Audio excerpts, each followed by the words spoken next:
అందరికీ నమస్కారం. అసాధ్యమనే పదాన్ని తన డిక్షనరీ నుంచే తొలగించిన ఒక ధీర వనిత గురించి ఈరోజు మనం ఈ వీడియోలో మాట్లాడుకుందాం.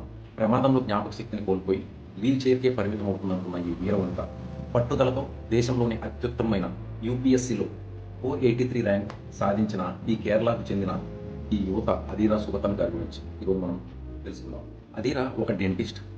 తన కళల వైపు అడుగులేస్తున్న ఆ సమయంలోనే ఒక ప్రమాదం తన జీవితాన్ని తలకిందులు చేసింది. ఆ ప్రమాదం ఆమెని నడవకుండా చేయడమే కాక తాత్కాలికంగా తన మెమొరీ పవర్ని కూడా దూరం చేసింది.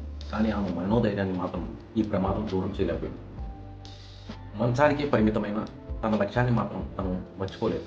పట్టు వదలని విక్రమార్కుల్లా మళ్ళీ పుస్తకాలు బట్టి ఆరోగ్యం సహకరించిపోయిన మొండి ధైర్యంతో సివిల్స్ ప్రిపరేషన్ని తన ఫ్యామిలీ మెంబర్స్ మద్దతుతో కొనసాగించింది. ఆమె పడిన కష్టానికి ఈరోజు ఆమెకి ఆల్ ఇండియా 483 ర్యాంక్ని సాధించి తన ఘనతని నిరూపించుకుంది. ఓటమి ఎదురైనప్పుడు కుంగిపోకుండా పోరాడి గెలవాలనే ఆ తపనతో అధీరా చేసిన ఆ శ్రమ ఏదైతే ఉందో అది ఈ జనరేషన్కి చాలా ఇన్స్పైరింగ్గా ఇంతటి స్ఫూర్తినిచ్చిన ఈ అధీరా గురించి మనలో ప్రతి ఒక్కరు తెలుసుకోవాలి కనుక అందరికీ షేర్ చేయడానికి ప్రయత్నించండి.